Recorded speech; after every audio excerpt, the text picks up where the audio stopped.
And then just yell at me if you cannot hear everything.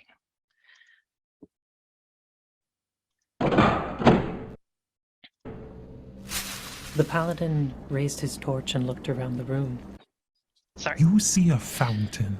The DM began, pausing to check the module. 3 marble maidens stand in the fountain, holding pitchers out of which water flows. My rogue stepped forward.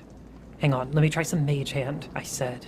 I cupped the water, poked the fountain with a spear, but eventually the paladin cut me off. Enough, I'll drink the water, he said.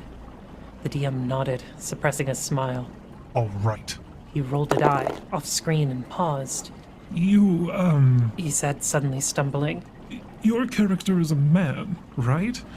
The paladin's player looked concerned. Yes, she said skeptically. His sex changes, so she... The DM looked uncomfortable. Everyone looked uncomfortable, and there was a long pause. Okay. Hi, nerds. Thanks for being here. I'm P.S. Berge, and this is going to be my talk, The Table and the Tomb, Positioning Trans Power and Play in Dungeons and Dragons. Now, before we delve, I want to cast a quick message cantrip. Tabletop games are crucial sites of exploration and friendship for queer and trans people, D&D included, and I want to be clear that my arguments here are never meant to diminish the joy of trans players who continue to thrive in, hack, and reimagine games hostile to our presence. So to my trans friends and colleagues out there rolling dice and kissing pirate queens, you're perfect. Carry on. But with that said, let's get into it. As other scholars have noted, we have yet to fully contend with D&D's conservative legacy and rocky relationship with gender. I opened this talk with an anecdote from the last D&D campaign I ever played, where my party confronted a cursed fountain in the 2017 module Tomb of Annihilation, which Mark Hines talked about yesterday. And this moment is a glimpse of the transphobic logics at work in D&D, which include traps that quote-unquote reverse a character's biological sex. And these have been around since the 70s. The roots here run deep. So in this talk, I contend with these transphobic logics perpetuated by the self-described world's greatest role-playing game. Drawing from game texts and social media data from reactionary D&D stands, I argue that D&D's hostility to trans play is coded deeper than any single narrative or mechanical system. Instead, it is inscribed in the game's promise of fantasy realism, which is used to exclude trans bodies, vilify trans stories, and diminish trans power. To show this, I will describe how D&D is ultimately a game about simulating and enforcing the bounds of fantasy realism. We'll then discuss how these boundaries are used to validate specific kinds of embodied power.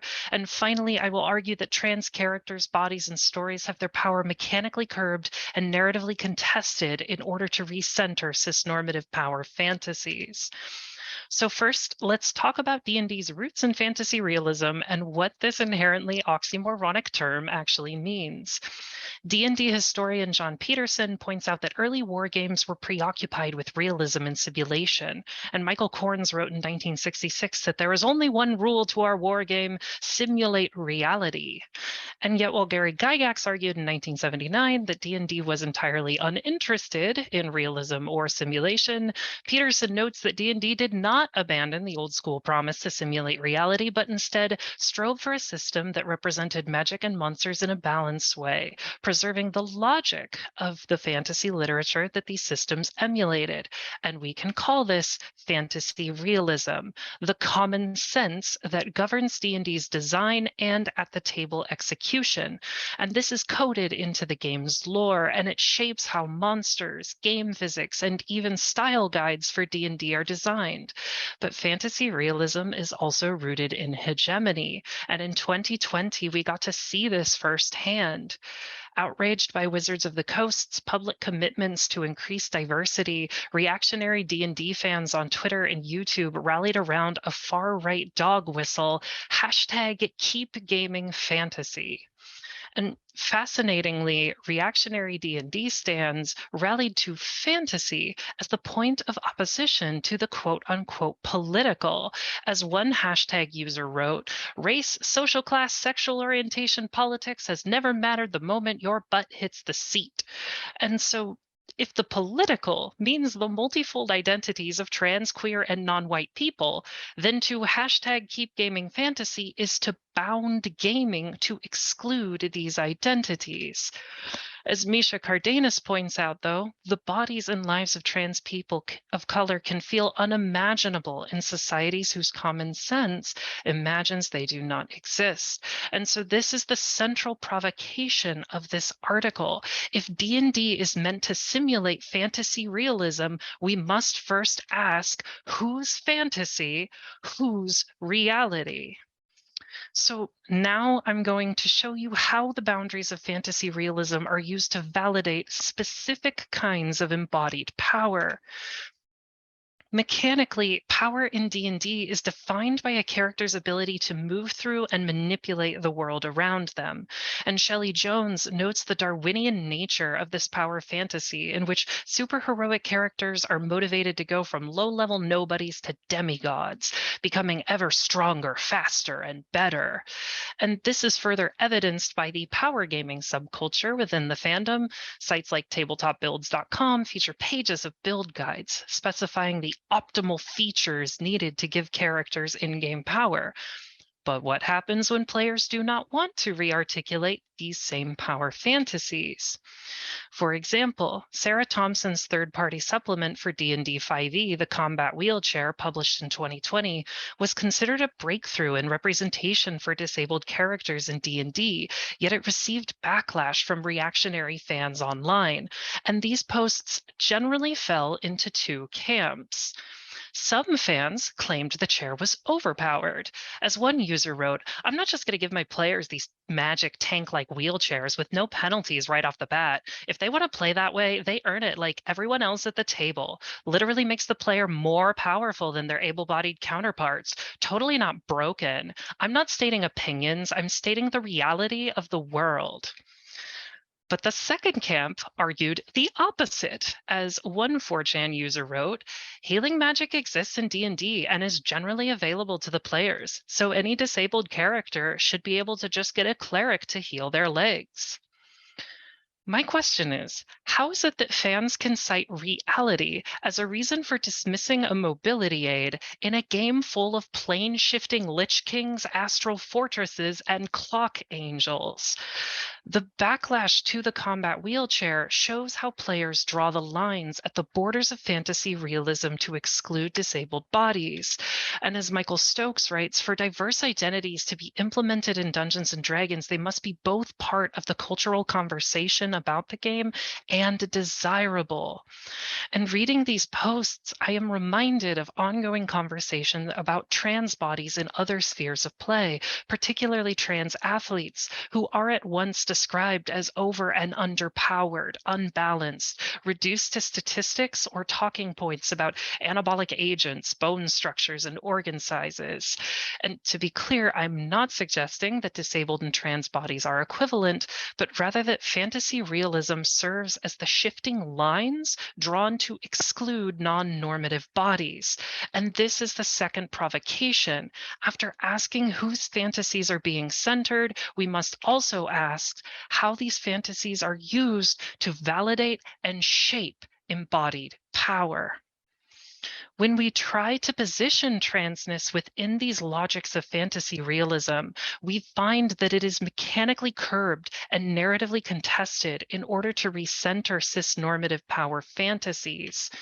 D&D is a game full of transformational magic and shape-changing creatures, and the potential for characters to reimagine and remake their bodies, to transform or operationally shift, as Cardenas writes, opens space for trans stories. But to fit such power into the logics of fantasy realism, D&D only gives us two bad options. One is to disempower transness and make it flavor. As lead rules designer Jeremy Crawford says, you can make any character gender fluid. No rules are associated with gender, clarifying D&D's neoliberal approach where any character can simply be trans without altering the mechanical elements of the game, at least until they happen upon a sex swap curse. But the second option is to embrace transness as power, but limit it. And we see this in the game's transformational spells. The power to alter one's own body comes with increasing layers of restrictions, limitations, and caveats. The game's fantasy races that can alter their forms are likewise mechanically curbed. Changelings can shapeshift and are described as having a fluid relationship to gender, yet there's a host of limitations to their transformations, including the fact that they are reverted to a true form when they are killed. Doppelgangers likewise share these limitations and are vilified with gross stereotypes, such as assuming attractive male forms to seduce women, leaving them to raise their progeny. Yet what's funny is that 5e has been celebrated because of its assurances that genderqueer play is possible. In fact, both the 5th edition Player's Handbook and lead designer point to the elf god Corellon and the Blessed Elves as examples of canonically gender-fluid beings in the D&D universe. Well, Jeremy, you want me to talk about the elves? Fine. You've got me talking about the elves, because there is actually no better example of how fantasy realism curbs trans power than Wizard's own trans poster child, Corellon Lorethian, pictured here. In Mordenkainen's Tome of Foes, we learn that Corellon is capable of adopting many appearances, male, female, or something else, and is described as having a flamboyant, mercurial personality, but also being overpassionate and deceitful. And according to the lore, Corellon's mutability infuriates the orc god Grumsh, who declares a war on Corellon. And in fact, the first elves in D&D emerge from the blood that Corellon sheds during these transphobia wars. And these elves are just as troubling. The primal elves in D&D were able to change their sex at will, but were, I shit you not, deceived by the Spider Queen Lolth into giving up this power and were punished with static forms and cut off from Corellon's wild, ever-shifting ways. But don't worry, there are occasionally born elves so androgynous that they are blessed by Corellon and can change their sex, but only once per day and only if your DM says it's okay. And by the way, dark elves hate this power because, in case you haven't noticed, where trans power does exist in D&D, it is only enabled through the plasticity of whiteness. And somehow these are the examples that I'm supposed to be fucking celebrating? To bring trans power into D&D systems is to accept a reductive compromise, setting awkward and disturbing mechanical limits on trans power in the name of balance, while centering hostility, violence, and shame to make transness some kind of obstacle for narrative growth. Okay, it's time to wrap up. D&D remains fundamentally incompatible with trans play. Despite its recent pushes towards diversity and the increasing numbers of queer characters in its adventures, D&D's focus on fantasy realism and its enforcement of a rigid power fantasy means that trans power and trans play must be either defanged as flavor, turned into limited temporary powers, or made to recenter cis-normative fantasies. So, how might we position transness in D&D in a way that centers trans fantasies, realities, and power? There are two options. The first is we don't. As I have written about and will keep writing about, there are so many games out there by queer and trans designers that do not share this baggage. And online and in indie and Zine spaces, we are seeing games that push the very limits of trans play and storytelling. But the second option is to keep the provocations I've laid out here in mind and remember that incremental representational improvements and the work of individual GMs hacking their games is not going to fix this. This is an issue embedded into the very core logics of fantasy at the heart of Dungeons and Dragons. And this is the final provocation. We cannot continue to squeeze trans power into cis-normative structures meant to diminish trans stories. Instead, when we see the borders of fantasy realism drawn to exclude us, we might loudly say, fuck this fantasy, fuck your reality, roll for initiative. Okay, that was kind of an intense note to end on. Thank you all for listening. Here's my info if you would like. I am chronically online, always on Discord.